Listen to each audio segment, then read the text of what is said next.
ప్రళయం తన ప్రతాపాన్ని చూపించేందుకు సిద్ధం కాబోతోందా? విలయం వికృత రూపం దాల్చేందుకు సిద్ధమవుతోందా?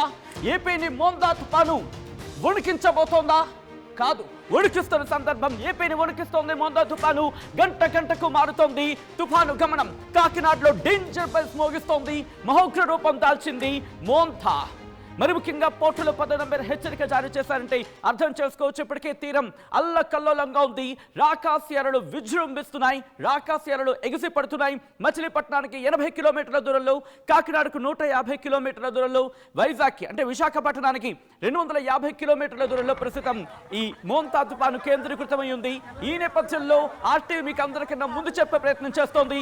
ఎప్పుడు ఎక్కడ తీరం దాటపోతోంది అంటే కాకినాడ యానాం. ఇన్నాళ్ళు మచిలీపట్నానికి సంబంధించి మాట్లాడుకున్న సందర్భం అక్కడ కాదు, కాకినాడ యానాంకి మధ్య, కాకినాడకి యానాంకి మధ్య తీరం దాటబోతోంది మోంతా తుఫాను. అది కూడా సరిగ్గా రాత్రి 1 గంట ప్రాంతంలో తీరం దాటే అవకాశం ఉందంటూ కూడా వాతావరణ శాఖ అంచనాలున్నాయి. తీరం దాటే సమయంలో ప్రచండ గాలులతో రాకాసి గాలులు విరుచుకుపడే అవకాశం ఉంది.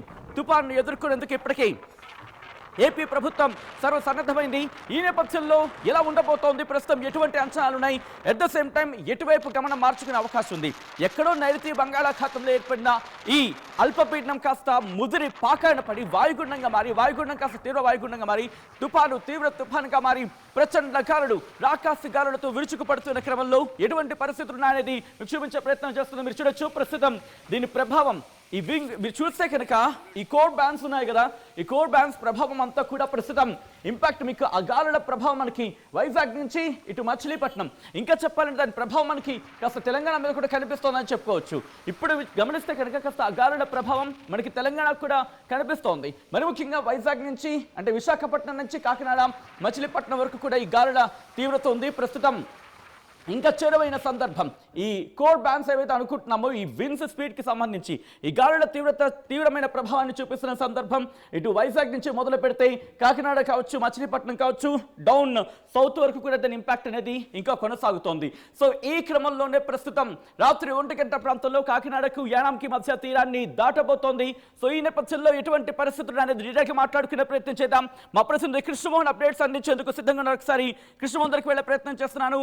ఉప్పాడ తీరం దగ్గర ప్రస్తుతం ఎటువంటి పరిస్థితులు ఉన్నాయి?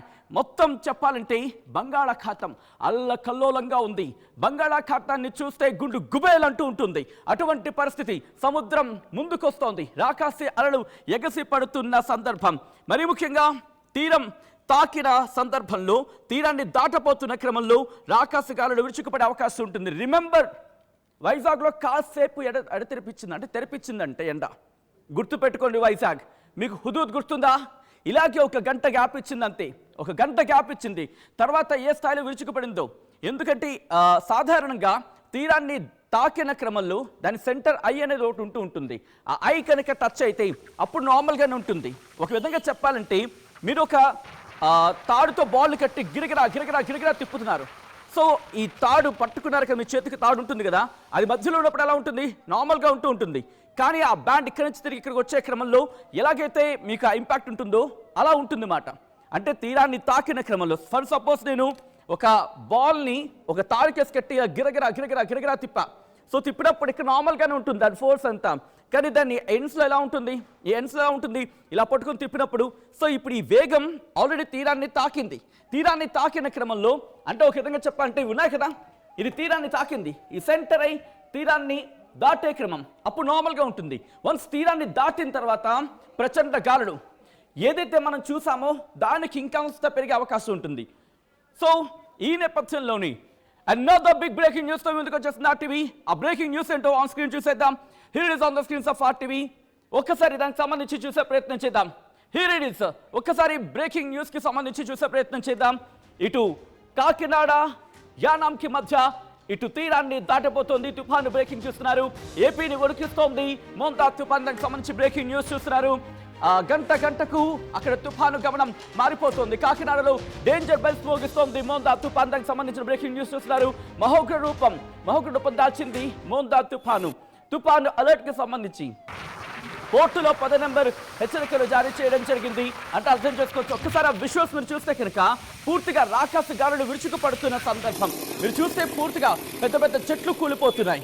మరి ముఖ్యంగా విశాఖపట్నంలో కూడా యారడ ప్రాంతంలో చెట్లు కూలిపోయిన సందర్భం. అక్కడే కాదు, ఇటు విశాఖపట్నం నుంచి మొదలుపెట్టి మచిలీపట్నం టువర్డ్స్ సౌత్ వరకు కూడా, అంటే ఆంధ్రప్రదేశ్కి సంబంధించి దక్షిణ ఆంధ్రప్రదేశ్ వరకు మాట్లాడుకున్న సందర్భంలో ఇటువంటి పరిస్థితి. పెద్ద పెద్ద చెట్లు నేల కూలిపోతున్నాయి.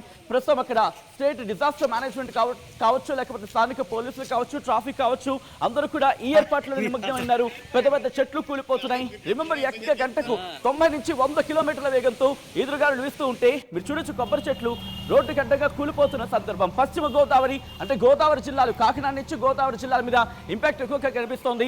ఇంకా చెప్పాలంటే కాకినాడ గురించి మాట్లాడుకుంటున్నాం, కానీ దీని ప్రభావం ఇటు తూర్పు గోదావరి జిల్లాలకు సంబంధించి ఎంత మాట్లాడుకుంటున్నామో పశ్చిమ గోదావరి జిల్లాల మీద కూడా ఆ స్థాయిలోనే ఉంటుంది. దాదాపుగా మనకి గోదావరి జిల్లాల మీద ఇంపాక్ట్ ఎక్కువగా ఉంది. మరీ ముఖ్యంగా బంగాళాఖాతానికి, మరీ ముఖ్యంగా చెప్పాలంటే ఈ మోందా తుఫానుకి అతి దగ్గరగా ఉన్న ప్రాంతాల మీద దీని ప్రభావం ఎక్కువగా ఉంటుంది. రాకాసిగారులు విరుచుకుపడుతున్నాయి. 90 నుంచి 100, 110 కిలోమీటర్ల వేగంతో ఈదురుగాలు వీస్తుండడంతో మీరు చూడొచ్చు పూర్తిగా విద్యుత్ స్తంభాలు నేలకూలుతున్నాయి. ఒక పక్క ఉరికిపోతున్న సందర్భం. రాకాసిగాలు విరుచుకుపడుతున్నాయి. దీంతో పెద్ద పెద్ద చెట్లు కూలిపోతున్నాయి. భారీ వృక్షాలు కూకటి వేళ్లతో సైతం పకిలించి వేయబడుతున్నాయంటే అర్థం చేసుకోవచ్చు. స్టేట్ డిజాస్టర్ అలాగే నేషనల్ డిజాస్టర్ రెస్పాన్స్ ఫోర్స్ అందరూ కూడా అక్కడ చేరుకున్నారు. ఆ రెస్క్యూ ఆపరేషన్స్ అన్ని కంటిన్యూ అవుతున్న సందర్భం. కాకినాడ నుంచి మా ప్రతినిధి ప్రకాష్, అలాగే ఉప్పాడ నుంచి మా AP input editor Krishnamohan updates అందించేందుకు కూడా లైవ్ లో ఉన్నారు. ఒకసారి నేను ముందుగా కృష్ణమోహన్ దగ్గరికి వెళ్ళే ప్రయత్నం చేస్తాను. ఉప్పాడ దగ్గర ఎటువంటి పరిస్థితులు ఉన్నాయి ఒక్కసారి విజువల్ మీరు చూడొచ్చు. కృష్ణమోహన్ మీరు చూసినప్పుడు పూర్తిగా రాకాసి గారిని అక్కడ విరుచుకుపడుతున్న సందర్భం. మా ప్రతినిధి and AP input editor Krishnamohan దగ్గరికి వెళ్తున్నాను. కృష్ణమోహన్, ప్రస్తుతం ఉప్పాడ దగ్గర ఎటువంటి పరిస్థితి ఉంది?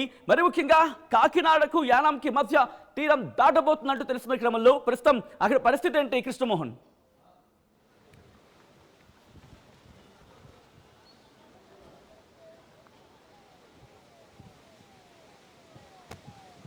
Right. Yes.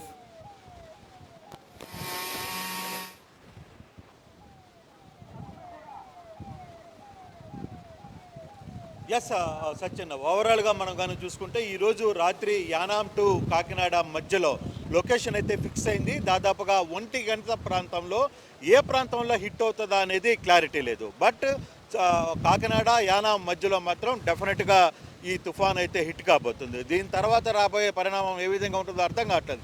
బట్ ఇప్పటికే కాకినాడలో కానీ మనం కానీ చూసుకుంటే ఏదైతే ఇప్పుడు మనం నిల్చున్న ప్రాంతాల్లో చూసుకుంటే కంప్లీట్గా కూడా ఈ కాకినాడ ఉప్పాడ ప్రాంతంలో మనం ఇందాక నుంచి కూడా ఎక్స్క్లూజివ్గా చూపించిన నేపథ్యం ఒకటి ఉంది. కంప్లీట్గా ఇక్కడ కోతకు గురైన పరిస్థితిని మనం చూసాం. సముద్రం కోతకు గురైంది. ఇక్కడ పూర్తిగా కూడా ఇక్కడున్న స్థానికులు, లోకల్ పీపుల్ అందరూ కూడా రాళ్ళు తీసుకుని వచ్చి ఇక్కడ దీన్ని కాపాడే ప్రయత్నం అయితే చేశారు. ఇక్కడున్న ఈ లక్ష్మీపురం ఇతర ప్రాంత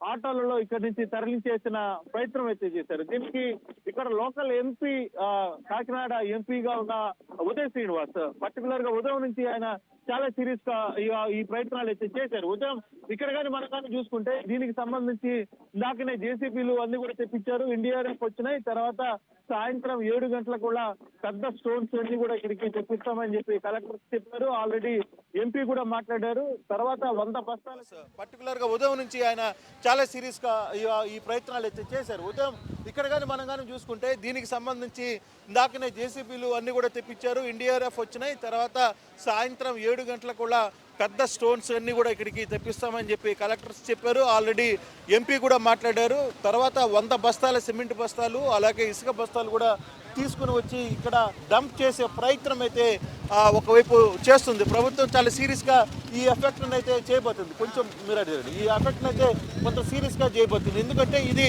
ఇలాగే వదిలేస్తే ఈ సాయంత్రానికి ఇది పూర్తిగా కూడా గండిపడే పరిస్థితి ఉంది. ఇక్కడ ఉన్న ఇల్లు మొత్తం కూడా వెళ్ళిపోతాయి అనేది ఎన్డీఆర్ఎఫ్ క్లియర్గా చెప్పింది. తర్వాత ఎస్డీఆర్ఎఫ్ చెప్పింది, కలెక్టర్ చెప్పారు, ఎంపీ మాట్లాడారు. అందరూ కూడా ఇవన్నీ కూడా ఉండవని చెప్పిన నేపథ్యంలోనే ఒక్కసారిగా ఇక్కడి నుంచి మొత్తం కూడా ఈ సాయంత్రం 7-8 లోపల దాన్ని క్లియర్ చెయ్యాలి అనేది.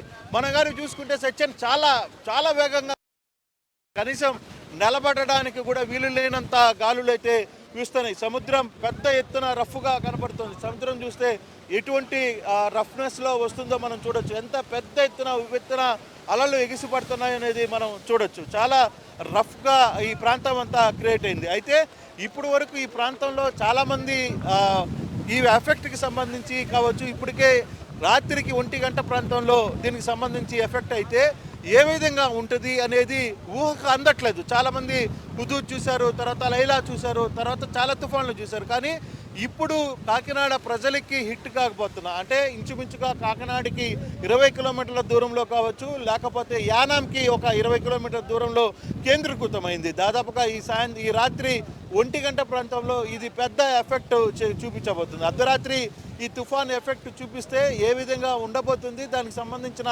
అంశాలు ఏ విధంగా ఉంటాయనేది అధికారులు ఎక్కడికక్కడ అప్రమత్తమైన పరిస్థితి అయితే ఉంది. గడిచిన 3-4 రోజులుగా దీని మీద పూర్తిగా కూడా ఎఫెక్ట్ చూస్తున్నారు. కాకినాడకి సంబంధించిన వ్యవహారంలో మనం కానీ చూసుకుంటే మధ్యాహ్నం కూడా పవన్ కళ్యాణ్ నేరుగా సచివాలయానికి వెళ్ళారు. సచివాలయంలో అక్కడున్న ముఖ్యమంత్రితో కలిసి ఆయన సమీక్షలు నిర్వహించారు. పూర్తి స్థాయిలో ఏం జరుగుతుంది, ఎక్కడ అప్రమత్తం కావాలి, ఏంటి అనే దాని మీద చాలా క్లియర్గా పరిస్థితులు అయితే చాలా క్లియర్గా కనపడుతున్నాయి. అయితే కొంతమంది ఇక్కడ ఇదే ప్రాంతంలో ఇప్పుడు ఈ గండి కావచ్చు, లేకపోతే ఇక్కడి నుంచి జనాలందరినీ కూడా సురక్షిత ప్రాంతాలకి తర్వాత వీటికి పంపించడానికి అన్ని ప్రయత్నాలు అయితే చేస్తున్నారు. కొంతమందితో మాట్లాడే ప్రయత్నం అయితే చేద్దాం.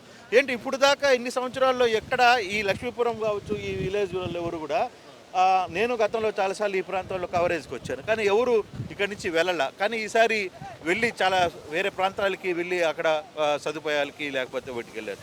అంటే మీరు భయపెట్టి పంపించారా, లేకపోతే ప్రేమతో చెప్పారా, ఉన్న వాస్తవం చెప్పారా, ఏం జరిగింది?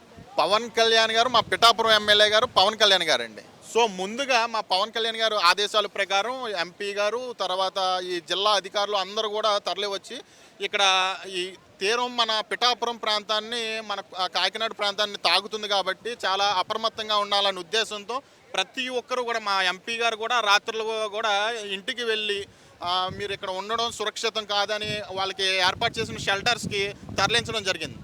అంటే మా పవన్ కళ్యాణ్ గారు మీరు చూడండి ఆ రాయలు కనిపిస్తున్నాయి కదా, 48 లక్షలతో 48 లక్షలు అంటే ముందు చూపంట మా పవన్ కళ్యాణ్ గారికి. నేను ఎందుకు చెప్తున్నానంటే గత ప్రభుత్వం ఇవన్నీ కూడా మా ఈ కొత్తపట్నం, ఈ బర్మా కాలనీ ఇవన్నీ కూడా ఈ ఒక చిన్న వర్షం నమోదైందంటే ఇవన్నీ కూడా మునిగిపోయే పరిస్థితులు ఉన్నాయండి. సో మా పవన్ కళ్యాణ్ గారు వచ్చిన తర్వాత ఉప్పాడ ప్రాంతాన్ని తీర్చిదిద్దాలనే ఉద్దేశంతో 48 లక్షలు గ్రాండ్ పెట్టి ఈ వాల్ స్టోన్స్ అన్ని కూడా ఏర్పాటు చేయడం జరిగింది.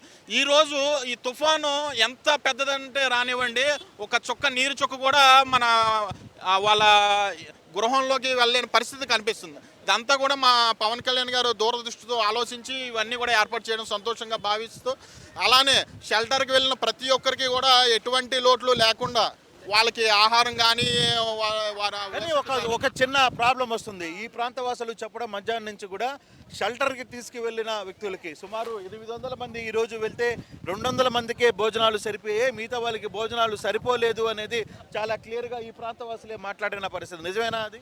లేదు సార్, అవి అంటే అటు ఇటుగా జరుగుతాయి, ఇవి ఎస్టిమేషన్లు ఉండవు సార్. కానీ మా అధికార యంత్రాంగం అంతా కూడా ఎంత వరకు చేయాలో అంతా మ్యాక్సిమం చేస్తున్నారు.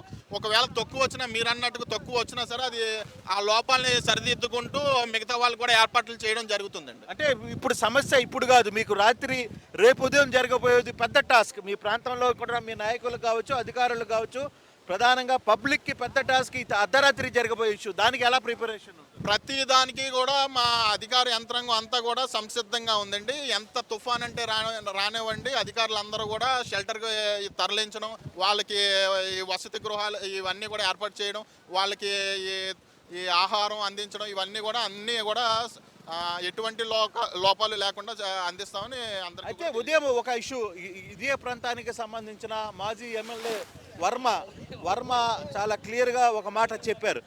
ఈ ఉప్పాడ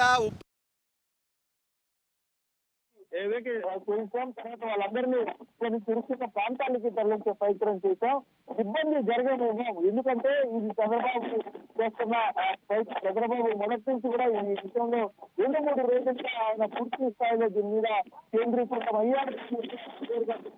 అటువంటి సిచ్యువేషన్ కానీ విచారణలో భాగంగా ఉన్న ఇబ్బంది జరగమేమో, ఎందుకంటే ఇది చంద్రబాబు చేస్తున్న చంద్రబాబు మొదటి నుంచి కూడా ఇది ఈ విషయంలో 2-3 రోజులుగా ఆయన పూర్తి స్థాయిలో దీని మీద కేంద్రీకృతం అయ్యారు అనేది ఆయన క్లియర్గా చెప్తున్న పరిస్థితి. అటువంటి సిచ్యువేషన్ మనం చూస్తున్నాం సచిన్. కానీ ఈ ఉప్పాడ ప్రాంతమే కాదు, ఉప్పాడలో గ్రామాల్లో ఉన్న చాలా ప్రాంతాలు పూర్తిగా కూడా ఇక్కడ ఈ వ్యవహారంలో చాలా ప్రాంతాలు అన్నీ కూడా ఈ గ్రామాలు కావచ్చు, మిగతా వ్యవహారాలు కావచ్చు, ఇవన్నీ కూడా పూర్తిగా ఇక్కడి నుంచి తొలగించారు. అయితే ఈ ఎఫెక్ట్ ఎంతవరకు ఉంటుంది అంటే రాత్రి 1 గంట ప్రాంతంలో హిట్ అవబోతుంది అనేది చాలా క్లియర్గా మనకు అర్థమవుతుంది. ఈ హిట్ అవుతే ఏ విధంగా ఉండబోతుంది, దీని తర్వాత ఎటువంటి విపత్కర పరిస్థితులు ఎదుర్కోవాల్సి వస్తుంది, తర్వాత హిట్ అయిన తర్వాత జరిగే డ్యామేజ్ ఏ విధంగా ఉంటుంది, ఆ డ్యామేజ్ని ఎంతవరకు కంట్రోల్ చేయాలి, ఎంతవరకు కంట్రోల్ చేయగలమనే దాని మీదనే కొంత చర్చ జరుగుతుంది. దాని మీదనే అధికారులు అన్ని రకాల చర్యలు అయితే తీసుకుంటున్నామన్నారు. మాకేం ఇబ్బంది ఏం లేదు, మాకేం ఇష్యూస్ లేవు, మేము అయినా కూడా భయపడాల్సిన పనేం లేదు, మేము ఖచ్చితంగా ఈ ప్రాంతంలో ఉన్న ప్రజలందరినీ సురక్షితంగా కాపాడుకుంటామనేది అధికారులు చెప్తున్నారు. రాజకీయ నాయకులు కూడా అటువంటి సందర్భమే చెప్తున్న పరిస్థితి. బట్ ఇక్కడ జరుగుతున్న ఇష్యూస్ కావచ్చు, లేకపోతే ఈరోజు ఇప్పుడు మనం కానీ చూసుకుంటే గాలి ఎంత వేగంతో వీస్తుందో అనేది ఉన్న ఎదురుగా కనపడుతున్న చెట్లు చూస్తేనే మీకు అర్థమవుతుంది. దాదాపుగా 90 కిలోమీటర్ల వేగంతో ఇప్పటికే గాలులు వీస్తున్నాయి అనేది చాలా క్లియర్గా అధికారులు ఒక అంచనాకి చెప్తున్నారు. ఆ దిశగా వెళ్ళే ప్రయత్నం చేస్తే ఎంతవరకు వర్కౌట్ అవుతుంది. ఇప్పుడు మనం కానీ చూసుకుంటే పూర్తిగా కూడా కొబ్బరి చెట్లు కావచ్చు, వీటన్నిటిని కూడా పూర్తిగా ఎక్కడ చూసినా ఆ చెట్లు గాలికి పెద్ద ఎత్తున ఊగుతున్న పరిస్థితి అయితే ఉంది. గాలికి చాలా ప్రాంతాల్లో ఏపీలో కూడా అంటే నెల్లూరు నుంచి చూసుకుంటే అప్ టు శ్రీకాకుళం వరకు కూడా చాలా వరకు భారీ వర్షాలు పడుతున్నాయి. చాలా ప్రాంతాల్లో చెట్లు కూలిపోయాయి, తర్వాత విద్యుత్ స్తంభాలు నేలరాలాయి, చాలా పరిస్థితులు ఎదుర్కొంటున్నారు. ఇప్పటికే చాలా ప్రాంతాల్లో ముఖ్యంగా కోనసీమ ప్రాంతంలో కూడా హెవీగా వర్షం పడుతోంది. మరోవైపు మచిలీపట్నం దాకా కూడా సిచ్యువేషన్ అలాగే ఉంది. సో అయినప్పటికీ తుఫాను మాత్రం రాత్రి యానాము తర్వాత కాకినాడ మధ్యలో కేంద్రీకృతమైంది. ఆల్మోస్ట్ అక్కడ ఫాలన్ అయ్యే పరిస్థితి కనబడుతుంది. అర్ధరాత్రి ఈ సమయం జరిగినప్పుడు ఎటువంటి సిచ్యువేషన్స్ ఉంటాయి, అందులో రాత్రిపూట హిట్ అవుతుంది కాబట్టి అందుకే రాత్రి ఎవరిని రాష్ట్రంలో ఎక్కడ ఏ ప్రాంతంలో కూడా ఎవరిని రోడ్ల మీదకి రావద్దు, ఎవరు బయటికి రావద్దు ఇండ్లలో నుంచి అనేది అధికారులు ప్రత్యేకంగా చెప్తున్న పరిస్థితి. ముఖ్యమంత్రి ఉదయం అలాగే డిప్యూటీ సీఎం వీళ్ళందరూ కూడా ఇప్పుడు దాకా కూడా ఇంకా వాళ్ళు సమీక్షలు చేస్తున్నారు.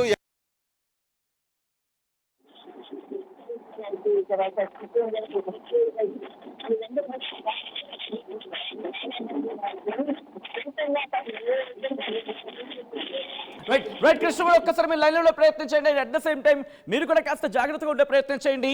తీరం దాటుతుంది అంటూ చర్చ జరుగుతున్న క్రమంలో యానంలో ఎటువంటి పరిస్థితి ఉంది, నేరుగా యానంకి వెళ్ళిపోదాం. యానం నుంచి అప్డేట్స్ అందించేందుకు ప్రకాష్ లైవ్ లో సిద్ధంగా ఉన్నారు. ప్రకాష్, ప్రస్తుతం I can sense me background లో చూసుకుంటే గాలి బీభత్సం కనిపిస్తోంది. ప్రస్తుతం యానం దగ్గర ఎటువంటి పరిస్థితి ఉంది, యానం ప్రజలకు సంబంధించి అక్కడ ఖాళీ చేయించడం జరుగుతుందా, సిచ్యువేషన్ ఏంటి యానం దగ్గర?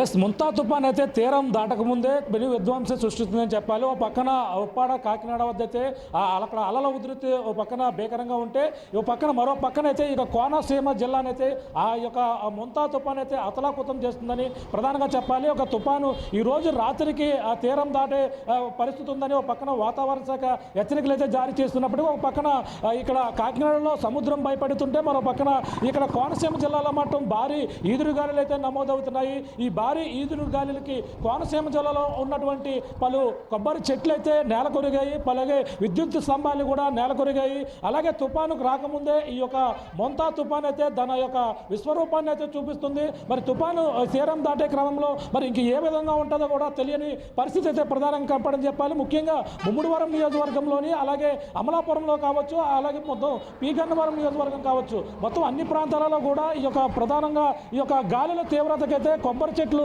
నేల కరుగున్నటువంటి పరిస్థితి. రోడ్డు గడ్డగా కొబ్బరి చెట్లు ముమ్మడివరం నియోజకవర్గంలో పడిపోయిన నేపథ్యంలో అక్కడ ఉన్నటువంటి స్థానిక పోలీసులు ఎస్డీఆర్ఎఫ్ బృందాలు కూడా ఇక్కడికైతే చేరుకున్నాయి. ఇక్కడ చేరుకుని మొత్తం వాటినైతే కూడా తొలగిస్తున్నటువంటి వెంటనే ఆ సహాయక చర్యలు అయితే చేపడుతున్నటువంటి పరిస్థితితో పక్క కనపడుతుంది. ముఖ్యంగా పి గన్నవరం నియోజకవర్గంలో ఒక మహిళ ఏదైతే మామిడి కుదిరి మండలంలో ఉన్నటువంటి మునకయ్యపాలెం వద్ద అయితే ఈదురు గాలికి తాడి చెట్టు మహిళపై పడి ఆ మహిళ అయితే ఈ విధంగా చనిపోయినటువంటి పరిస్థితి ఉంది. అలాగే ఈ యొక్క ఈదురు గాలికి ఇంకా అనేక విధాలుగా అంటే ఇప్పటికే ఈదురు గాలులు ఏ విధంగా ఇస్తున్నాయో మీకు చూపించే ప్రయత్నం చేస్తున్నాం. యానాంకి అలాగే కాకినాడకి మధ్యలో మనం ఉన్నటువంటి పరిస్థితి ప్రస్తుతం చూస్తున్నాం. ఈదురుగాలులు ఏ విధంగా చేస్తున్నాయో ఇక్కడ ఆ తీరం వెంబడి మొత్తం తీరం ప్రాంతాలన్నీ కూడా ఇప్పటికే అధికారులు అయితే అప్రమత్తం చేశారు. మరో పక్కన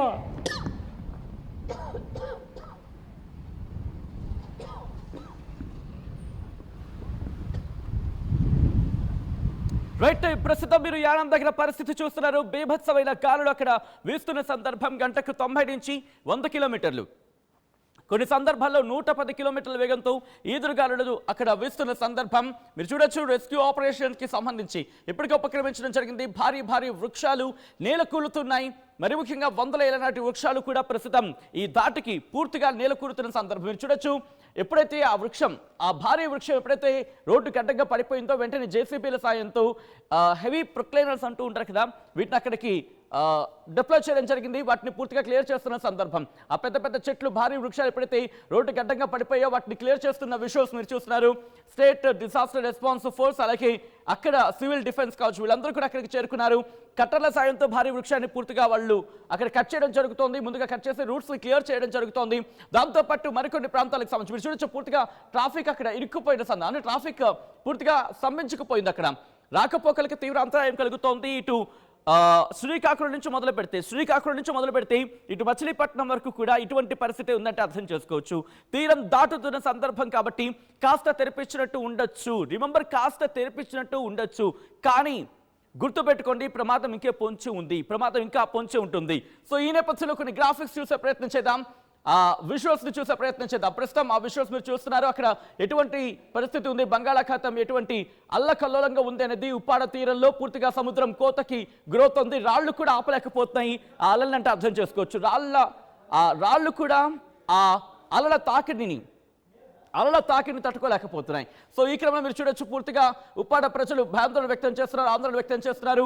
వైజాగ్, కాకినాడ, యానాంకి సంబంధించి మీరు చూస్తే ప్రస్తుతం ఈ రెండింటికి మధ్య అంటే కాకినాడకు యానాంకి మధ్య తీరం దాటబోతోంది దాదాపు 1 గంటకి. ఎందుకంటే దాదాపు 15 కిలోమీటర్లు గంటకు 15 కిలోమీటర్ల వేగంతో కదులుతోంది. దాదాపుగా 90 కిలోమీటర్ల దూరంలో ఉంది, అంటే 80 నుంచి 100 కిలోమీటర్ల దూరంలో ఉంది. సో ఈ నేపథ్యంలో దాదాపు గంటకి 15 కిలోమీటర్లు చొప్పున అనుకుంటే ఇంకొక 6-7 గంటల్లో తీరాన్ని దాటబోతోంది. తీరాన్ని తాకేసింది, కాస్త ముందుకు వెళ్తోంది.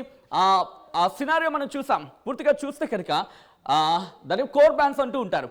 ఆ కోర్ బ్యాన్స్ ఇప్పటికీ ఇంపాక్ట్ చూపిస్తున్నాయి. మరి ముఖ్యంగా కొన్ని ప్రాంతాలు అంటే విశాఖపట్నం ఈ ప్రాంతాలకు సంబంధించి ఇక్కడ విషయం చెప్పే ప్రయత్నం చేస్తున్నాను. కాకినాడ కావచ్చు, యానం కావచ్చు, తీరాన్ని తాకిన క్రమంలో ఇక్కడ కాస్త నార్మల్గా మీకు అనిపించవచ్చు వాతావరణం. ఎప్పుడు తీరాన్ని తాకిన క్రమంలో సో ఎప్పుడైతే రీచ్ ఆ దూరంగా ఉంటుందో కోర్ బ్యాండ్స్ అనేవి ఆ ప్రాంతాల మీద ఎక్కువగా చూపిస్తూ ఉంటుంది. అంటే తీరాన్ని తాకిన క్రమంలో కాకినాడ, యానం దగ్గర మీకు తీరాన్ని తాకే క్రమంలో అంటే తీరాన్ని తాకింది, తీరాన్ని దాటే సమయంలో మీకు పెద్దగా ఏమనిపించకపోవచ్చు, అసలు ఏమీ అనిపించకపోవచ్చు, తెరిపించదేమో అనిపించవచ్చు. కానీ రిమెంబర్, అది తీరాన్ని దాటే సందర్భం. ఎందుకంటే దాంట్లో స్పేస్ ఉంటుంది, కాస్త వ్యాక్యూమ్గా అనిపిస్తూ ఉంటుంది. సో అటువంటి సందర్భంలో నార్మల్గా ఉంటుంది. ఎప్పుడైతే తీరాన్ని దాటి ముందుకు వెళుతూ ఉంటుందో, బలహీన పడుతూ ఉంటుందో, దాని వెనకాల ఉన్న కోర్ బ్యాండ్స్ ఇంపాక్ట్ అనేది స్టార్ట్ అవుతుంది. ఆ కోర్ బ్యాండ్ ఇంపాక్ట్ అనేది ఎక్కడి వరకు, ఆ రేంజ్ ఎంతవరకు ఉంటే కనుక ఆ రేంజ్ అంతవరకు కూడా దాని ఇంపాక్ట్ చూపించడం జరుగుతుంది. అది విశాఖపట్నం వరకు కూడా దాని ఇంపాక్ట్ చూపిస్తున్న సందర్భం ఉంది. దాంతోపాటు అది డైరెక్షన్, దాంతోపాటు ఇంకా చెప్పాలంటే లో ప్రెషర్స్, ఎక్కడైతే లో ప్రెషర్ ఉంటుందో ఆ లో ప్రెషర్ దగ్గర దాన్ని మోతున్న సందర్భాన్ని చూస్తూ ఉంటాం. దాంతోపాటు గాలుల ప్రభావం, ఇక్కడ గాలుల ప్రభావం ఎలా ఉంది ఇక్కడ, ఎందుకంటే ఇప్పుడు మనం చూస్తే కనుక అవి గుంజుకుంటూ ఉంటుంది. ఇది మూవ్ అవుతున్న సందర్భంలో దాని చుట్టూతో ఉన్న వాతావరణాన్ని గుంజుకుంటూ ఉంటుంది, లాక్కుంటూ ఉంటుంది. సో కాబట్టి గాలుల తీవ్రత పెరిగే అవకాశం ఉంటుంది. లేదు కూడదు అనుకున్నప్పుడు దానికి ఆపోజిట్గా గాలులు వీచాయి అనుకుందాం, అప్పుడు కాస్త మళ్ళీ డైరెక్షన్ మారే అవకాశం ఉంటుంది.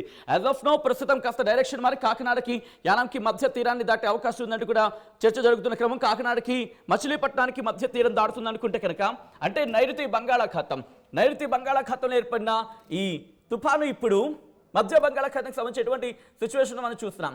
ఇప్పుడు ఇది కాస్త ఉత్తర వాయు దిశగా కదులుతోంది.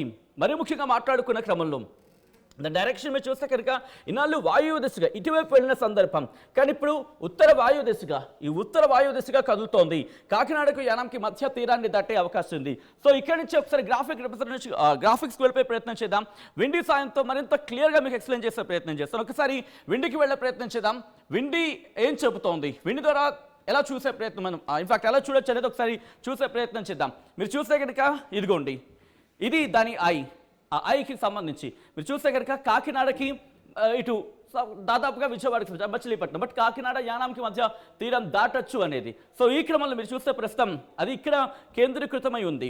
దాని డైరెక్షన్ మీరు చూస్తే కనుక ఇదిగో చూడండి, ఇక్కడెక్కడో మొదలుపెట్టింది అక్కడ మీరు చూస్తే కనుక. సో అక్కడ మీరు చూస్తే కనుక ఎందుకంటే అక్కడి నుంచి మొదలు పెడితే అంటే నైరుతి బంగాళాఖాతంలో మొదలుపెట్టింది, అక్కడి నుంచి ఇటు పశ్చిమ వైపు వచ్చింది, అక్కడి నుంచి ఫస్ట్ అక్కడ దాని ప్రయాణం అక్కడ ప్రారంభించింది. ఎప్పుడు ఇక్కడ ప్రారంభించిన తర్వాత ఇటువైపు పశ్చిమ వైపు వెళ్ళింది, పశ్చిమ వైపు నుంచి మళ్ళీ ఉత్తరం వైపు వెళ్ళింది, ఉత్తరం నుంచి ఉత్తర వాయు దిశగా వెళ్ళిన సందర్భం. ఉత్తర వాయు దిశగా వెళ్ళిన తర్వాత ఇదిగోండి, ఉత్తర వాయు దిశగా వెళ్ళిన తర్వాత మళ్ళీ అది కాస్త వాయు దిశగా వెళ్ళిన సందర్భాన్ని మనం చూడొచ్చు. ఇప్పుడు చూస్తే కనుక ఇదిగోండి ఆ లొకేషన్ ట్రాకర్కి సంబంధించి మీరు చూస్తే ఇప్పుడు మళ్ళీ మనం కొద్దిసేపటికి మాట్లాడుకున్నట్టుగా ఇది వాయు దిశగా వెళ్తోంది, ఉత్తర వాయు దిశగా కదులుతోంది. ఆ ట్రాకర్ మీరు చూడొచ్చు ఇలా కదులుతూ ఇగో మళ్ళీ ఇక్కడ కాస్త వాలుతుందా అన్నట్టుగా మనకి ఇక్కడ కనిపిస్తోంది. దాదాపుగా మళ్ళీ వాయు దిశగా వెళ్ళి ఇదిగోండి దాదాపుగా మనకి ఒంటి గంట ప్రాంతంలో తీరాన్ని దాటపోతుంది. ఇదిగోండి తీరాన్ని దాటే క్రమంలో మనకి ఏమనిపించదు, బట్ ఆ బ్యాండ్స్ ఉంటాయి కదా, ఇంకా నేను మీకు క్లియర్ చెప్పాలంటే సో ఆ సందర్భంలో ఇది పూర్తిగా అడుగు వెళ్తుంది. అంటే దాదాపుగా ఉదయం రాత్రి 12 గంట నుంచి ఆ తర్వాత 5 గంటల మధ్య కాస్త భారీ వర్షాలు కావచ్చు, భారీ వర్షాలు కాకపోయినా భీకరమైన గాలులు వీచే అవకాశం ఉంటుంది. అంటే తీరాన్ని దాటే క్రమంలో, ఎందుకంటే ఇప్పుడు మనం చూసాం మచిలీపట్నం కాకినాడ దగ్గర తీరం దాటుతుంది అనుకునే క్రమంలో ఆ చుట్టూతో ఉన్న గాలుల తీవ్రత కావచ్చు, గాలుల ప్రభావం కావచ్చు. ఒక్కసారి నేను మీకు ఎక్స్ప్లెయిన్ చేసే ప్రయత్నం చేస్తాను, ఎందుకంటే గాలుల ప్రభావం గురించి మనం మాట్లాడుకుంటున్న సందర్భం ఉంది. ఎక్కడ ఎటువంటి గాలుల ప్రభావం ఉంది, సో ఎటువైపు వెళ్ళే అవకాశం ఉంది, దీని గురించి కూడా మనం మాట్లాడుకునే ప్రయత్నం చేద్దాం. ఎందుకంటే ఆ చుట్టూతో ఉన్న గాలుల ప్రభావం కూడా దీని ఇంపాక్ట్ చూపించే అవకాశం ఉంది. ఇది ఇక్కడ ఉంటుందా లేకపోతే ఇంకా కంటిన్యూ అయ్యే అవకాశం ఉందా, మరి ముఖ్యంగా ఏ ప్రాంతాల వైపు మళ్ళీ అవకాశం ఉంటుంది అనేది ఇప్పుడు మాట్లాడుకుంటున్న సందర్భం. సో ఇప్పుడు కాకినాడకి యానాంకి సంబంధించి మాట్లాడుకునే సందర్భం ఇదిగోండి. ప్రస్తుతం యానాంకి దాదాపుగా కాకినాడకు 80 నుంచి 100 కిలోమీటర్ల దూరంలో ఉన్న సందర్భం. దీని గురించి కూడా మనం మాట్లాడుకునే ప్రయత్నం చేద్దాం. ఎందుకంటే ఇక్కడ మీరు గమనిస్తే కనుక ఆల్రెడీ లో ప్రెషర్ ఉంది కాకినాడకు, విజయవాడ కంటే మచిలీపట్నానికి దగ్గర ఆ లో ప్రెషర్ కంటిన్యూ అవుతోంది. సో ఇక్కడి నుంచి ఆ లో ప్రెషర్గా ఆఫ్ కోర్స్ ఇంకొకటి మనకు కూడా కనిపిస్తోంది. దాదాపుగా అది విశాఖపట్నం అలాగే ఖమ్మం ఈ ప్రాంతాలకు, నెల్లూరుకు సంబంధించి ఈ ప్రాంతాలకు సంబంధించి లో ప్రెషర్ అనేది కంటిన్యూ అవుతున్న సందర్భం. సో ఇక్కడ మీరు గమనిస్తే కనుక సో ఇది నార్మల్గా ఉన్న సిచ్యువేషన్. దీంతో పాటు ఈ గాలుల తీవ్రత, మరి ముఖ్యంగా రాజమండ్రి వైపు చూసుకుంటే కనుక దాదాపుగా మనకి డౌన్ సౌత్గా మనకి గాలులు వీస్తున్నాయి. గుంటూరు వైపు చూసుకుంటే కనుక ఇటు నైరుతి నుంచి ఈశాన్య వైపు గాలులు వీస్తున్న సందర్భం ఉంది. సో ఇటువంటి వాతావరణం ఉంది కాబట్టి ఇంకా కంటిన్యూ అవకాశం కనిపిస్తోంది. ఈ గాలుల తీవ్రత కారణంగా ఇది డైరెక్షన్ మారే అవకాశం కనిపిస్తోంది. ఒకసారి మీరు చూడొచ్చు ప్రస్తుతం తీరం ఏ స్థాయిలో అల్లకల్లోలంగా ఉంది అనేది, ఆ తీరంలో ఎటువంటి పరిస్థితి ఉందో మీరు చూడొచ్చు. అల్లకల్లోలంగా మారింది. ఇది ప్రస్తుతం బంగాళాఖాతంలో ఉన్న తాజా పరిస్థితి. పూర్తిగా అల్లకల్లోలంగా ఉంది. కెరటాలు చూడొచ్చు, మీకు అల్లకల్లోలంగా ఉన్న పరిస్థితి మనకి కనిపిస్తోంది. ఇది తీరం దగ్గర ఉన్న పరిస్థితి. ఇక్కడ మీరు గమనిస్తే కనుక టెంపరేచర్స్ కూడా మీరు చూస్తే 27, 23, 27, 25 అంటే దాదాపుగా 20 నుంచి 27 ఉంది. సో టెంపరేచర్స్ చూస్తే కనుక నార్మల్గానే కనిపిస్తుంది. కానీ ఇక్కడ మనం గమనిస్తే కనుక బంగాళాఖాతంలో మాత్రం ప్రస్తుతం అలలు చాలా బీభత్సంగా ఉన్న పరిస్థితి ఉంది. దాంతోపాటు మాట్లాడుకుంటే మరికొద్ది గంటల పాటు ఇటువంటి వాతావరణమే కొనసాగే అవకాశం కనిపిస్తోంది. కారణం ఏంటంటే కనుక ఇక్కడ మాట్లాడుకున్న క్రమంలో లో ప్రెషర్కి సంబంధించి దాదాపుగా లో ప్రెషర్ మనకి ఇక్కడ కంటిన్యూ అవుతోంది. ఇంట్రెస్టింగ్గా చెప్పాలంటే కనుక నెల్లూరు అంటే ఒంగోలుకు సంబంధించి ఒంగోలు, విజయవాడ, కాకినాడ, విశాఖపట్నం, శ్రీకాకుళం మీద కాస్త తక్కువ ఇంపాక్ట్ ఉంది యాజ్ ఆఫ్ నౌ. కానీ ముందుకు వెళ్లే కొద్దీ రేపు కావచ్చు, లేకపోతే తీరం దాటే క్రమంలో ఇటు ఏకంగా బరంపూర్ అంటే ఒడిశాకు సంబంధించి బరంపూర్ నుంచి మన నెల్లూరు వరకు కూడా ఇంపాక్ట్ ఉండబోతోంది. ఒక విధంగా చెప్పాలంటే రాత్రి 1 గంట ప్రాంతంలో కాస్త తెరిపి లాంటిది, అంటే తీరం తాకే క్రమం, అంటే తీరాన్ని తాకేస్తుంది కాబట్టి తీరాన్ని దాటే క్రమంలో కాస్త తెరిపించినట్టు అనిపించవచ్చు ఇటు యానాంకి కాకినాడకి మధ్య. కానీ రిమెంబర్, అది కేవలం ఆ వాక్యూమ్ ఉంటుంది కదా, ఆ ఐ అంటూ ఉంటారు, కన్ను అంటూ ఉంటారు, అది రీచ్ అవుతున్న సందర్భంలో. కానీ విత్ ఇన్ అవర్స్లో అంటే గంటల వ్యవధిలోనే మళ్ళీ అది భారీ వర్షానికి సంబంధించి కావచ్చు, లేకపోతే భీభత్సమైన గాలులకు సంబంధించి కావచ్చు, దారితీసే అవకాశం ఉంది. సో ఈ క్రమంలోనే వర్షాలు కంటిన్యూ అవకాశం మనకి కనిపిస్తోంది. ఇప్పటికే భారత వాతావరణ శాఖ హెచ్చరికలు కూడా జారీ చేసిన సందర్భం. ఒక విధంగా చెప్పంటే రెడ్ అలర్ట్ అనేది కంటిన్యూ అవుతోంది. మరీ ముఖ్యంగా ఆంధ్రప్రదేశ్కి అలాగే తెలంగాణకి రెండింటికి కూడా రెడ్ అలర్ట్ని జారీ చేసింది భారత వాతావరణ శాఖ. రేపు కూడా మనకి ఆరెంజ్ అలర్ట్ కంటిన్యూ కాబోతోంది. మరీ ముఖ్యంగా ఇక్కడ మాట్లాడుకునే క్రమంలో ఇప్పటికే విశాఖపట్నానికి సంబంధించి విశాఖపట్నంలో భారీ వర్షం, దాదాపుగా 19 సెంటీమీటర్ల వర్షపాతం నమోదైంది విశాఖపట్నానికి సంబంధించి మాట్లాడుకునే క్రమంలో. దాంతోపాటు మరికొన్ని ప్రాంతాలకు సంబంధించి విశాఖపట్నంలో 19 సెంటీమీటర్ల వర్షపాతం నమోదైంది. అట్ ద సేమ్ టైం భీమునిపట్నంలో 14 సెంటీమీటర్లు, విశాఖపట్నంకి సంబంధించి ఇంకొక ప్రాంతంలో 13, దాదాపుగా 14 సెంటీమీటర్లు, అలాగే శ్రీకాకుళంలో 12 సెంటీమీటర్లు, శ్రీకాకుళంలో కళింగపట్నంలో ఇందాక మనం మాట్లాడుకున్నాం, కళింగపట్నానికి సంబంధించి మాట్లాడుకునే క్రమంలో కళింగపట్నం అలాగే మచిలీపట్నం మధ్య తీరాన్ని దాటొచ్చు అంటూ కూడా చర్చ జరిగిన సందర్భాన్ని మనం చూసాం. ఆ తర్వాత కాకినాడ, మచిలీపట్నం అనుకుంటూ మనం మాట విన్నాం. ఆ తర్వాత కాకినాడ, యానాం అంటూ విన్నాం. సో దాని డైరెక్షన్స్ మార్చుకుంటోంది. గాలుల ప్రభావం, గాలుల తీవ్రత ఇక్కడ మనకి క్లియర్ కట్గా కనిపిస్తోంది. దాంతోపాటు అనకాపల్లికి సంబంధించి కావచ్చు, ఈ ప్రాంతాల మీద ఇంపాక్ట్ అయితే మాత్రం ఉంది. సో మరికొద్ది గంటల పాటు మాత్రం ఇటువంటి వాతావరణం కంటిన్యూ కాబోతుందా అంటే కనుక దాదాపుగా అదే మాట వినిపిస్తోంది. రాకాసి గాలులు విరుచుపడేందుకు ఇప్పుడు సిద్ధం కాబోతుంది అనేది. ఒకసారి ఒక చెట్టు, ఆ భారీ వృక్షాలు నేల కూలుతున్న సందర్భం, ఒకసారి విజువల్స్ మీరు చూడొచ్చు. ఒక భారీ వృక్షం ఇంటి మీద కూలిపోయింది. దీంతో ఆ ప్రభావం మీరు చూడొచ్చు. ఆ ఇంటి మీద కూలిపోయడంతో ఇల్లు ధ్వంసమైంది. ఆ భారీ వృక్షాన్ని అక్కడ తొలగించేందుకు మీరు చూడొచ్చు ట్రాన్స్ఫార్మర్ కూడా తొలగిస్తున్నారు. Subject the correction year. మీరు చూస్తే కనుక పూర్తిగా అక్కడ ఉన్న విద్యుత్ స్తంభాలు నేల కూలిపోయాయి. ఆ వైర్లు ఆ రోడ్డు మీద పడిపోయిన సందర్భం, భారీ వృక్షం నేల కూలిపోయింది. భారీ వృక్షాన్ని తొలగించేందుకు అక్కడ అధికారులు చేరుకుని వాటిని క్లియర్ చేసే ప్రయత్నం చేస్తున్నారు. అక్కడ ఆ ఊరి వాటర్ ట్యాంక్లో ఉంది. అది ఆ వాటర్ ట్యాంక్ వరకు కూడా దాని ఇంపాక్ట్ ఉందంటే అర్థం చేసుకోవచ్చు. సాధారణంగా ఆ ఇంటికి ఆ వాటర్ ట్యాంక్ చాలా దూరం ఉన్న విజువల్ మనకు కనిపిస్తుంది. ఇక్కడ పూర్తిగా ఇంట్లో ఉన్న సామాను పూర్తిగా ధ్వంసమైపోయింది. వాళ్ళు రోడ్డు మీదకి వచ్చేసిన పరిస్థితి, ఆ కుటుంబం వాళ్ళు రోడ్డు మీదకి వచ్చి ఆందోళన వ్యక్తం చేస్తున్నారు, వాళ్ళు ఆవేదన వ్యక్తం చేయడం జరుగుతోంది. మోంతా తుపాను ప్రభావం ఏపీ ప్రజలకు ఒక పీడకలగా మారుతున్న సందర్భం. ఎందుకంటే ఊహించని పరిస్థితి. కొద్ది రోజుల క్రితమే అల్పపీడనం వచ్చింది, అది వాయుగుండంగా మారుతుంది. అది ఇంకా బీభత్సాన్ని సృష్టిస్తున్న అనుకూలపై కాస్త నెమ్మదించి వెళ్ళిపోయిన తర్వాత ఒక్కసారిగా ఉపద్రవంలో వచ్చి పడిన సందర్భం మోంతా తుఫానికి సంబంధించి. సో ఈ క్రమంలోనే పూర్తిగా ఆ ఇంటి మీద పడి ధ్వంసమైన ఆ విజువల్ని మీరు చూడొచ్చు. ఒకసారి ఆ కుటుంబం మాట్లాడుతోంది. ఆ కుటుంబం ఏమంటుందో చూద్దాం. మొత్తం ఆకులని ఇంత గాలికి మొత్తం ఎగిరిపోయి సార్. ఇందులో ఎంతమంది ఉంటారు? 4 ఉంటామండి. 2 అమ్మాయిలు, మా ఆవిడ, నేను. అది ఇక్కడ వర్షం కట్ట వచ్చేస్తుందండి, పైకొప్పి వెళ్ళిపోయిందండి. ఇక మొత్తం బోట్లు పెట్టామండి, ఎక్కడ పడిపోతుందని గమ్ముని కాల్ చేస్తున్నాం సార్. తీతనా సార్ అంటే మా మామూలుగా ఫ్రెండ్స్ ఉంటారు కదా సార్, వాళ్ళు అన్నారు హై స్కూల్ దగ్గరికి వెళ్ళిపోండి అన్నారు సార్. సార్ ఇది ఎలాగ ఆడిపోయేలా ఉంది కదా, వెళ్ళిపోతాం సామాన్లు తీసి అని చెప్పాను సార్. తీసి సార్ ఇది మొత్తం ఆకులని ఇంత గాలికి మొత్తం ఎగిరిపోయి సార్. ఇందులో ఎంతమంది ఉంటారు? 4 ఉంటామండి. 2 అమ్మాయిలు, మా ఆవిడ, నేను. అది ఇక్కడ వర్షం కట్ట వచ్చేస్తుందండి, పైకొప్పి వెళ్ళిపోయిందండి. ఇక మొత్తం బోట్లు పెట్టామండి, ఎక్కడ పడిపోతుందని గమ్ముని కాల్ చేస్తున్నాం సార్. తీతనా సార్ అంటే మా మామూలుగా ఫ్రెండ్స్ ఉంటారు కదా సార్, వాళ్ళు అన్నారు హై స్కూల్ దగ్గరికి వెళ్ళిపోండి అన్నారు సార్. సార్ ఇది ఎలాగ ఆడిపోయేలా ఉంది కదా, వెళ్ళిపోతాం సామాన్లు తీసి అని చెప్పాను సార్. తీసి సార్ ఇది మొత్తం ఆకులని ఇంత గాలికి మొత్తం ఎగిరిపోయి సార్. ఇందులో ఎంతమంది ఉంటారు? 4 ఉంటామండి. 2 అమ్మాయిలు, మా ఆవిడ, నేను.